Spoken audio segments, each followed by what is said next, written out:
December 2 నుంచి IndiGo ఎయిర్లైన్స్లో జరిగిన cancellations దేశవ్యాప్తంగా కలకలం సృష్టించాయి. దీనిపై వచ్చిన మెయిన్ క్వశ్చన్స్: ఇది కావాలనే చేసిన కుట్రనా? మిగతా ఎయిర్లైన్స్కి లేని ఇష్యూ ఇండిగోకి మాత్రమే ఎందుకు వచ్చింది?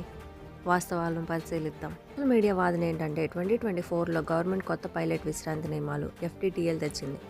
ఇండిగో ఈ రూల్స్కి వ్యతిరేకం. సో గవర్నమెంట్పై ప్రెషర్ తేవడానికి కావాలని ఫ్లైట్స్ క్యాన్సిల్ చేసింది. అందుకే గవర్నమెంట్ ఆ రూల్స్ హోల్డ్ చేసింది. ఫ్యాక్ట్ ఏంటంటే ఈ కుట్రకు ఎటువంటి ఆధారం లేదు. ఒక ఎయిర్లైన్ లాస్ని భరించి ఇలా చేయడం అసాధ్యం. ఇష్యూకి main reason IndiGo operational failure.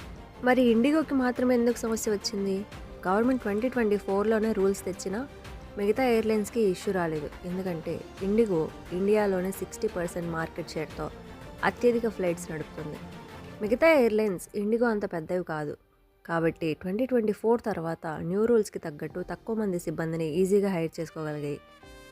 ఇండిగోకి కావాల్సిన వేల మంది సిబ్బందిని హైర్ చేయడం కష్టం. కానీ 2024లో రూల్ వచ్చినప్పుడు దీర్ఘకాలిక ప్రణాళిక ఇండిగో వేయలేదు. దాని రిజల్ట్ ఇప్పుడు వచ్చిన స్టాఫ్ షార్టేజ్.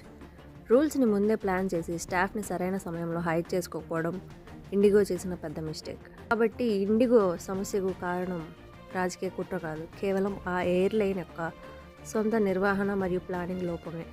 ఎప్పుడైనా రూమర్స్ కంటే వాస్తవాలను నమ్మండి. మీ అభిప్రాయాన్ని కింద కమెంట్స్లో తెలియజేయండి.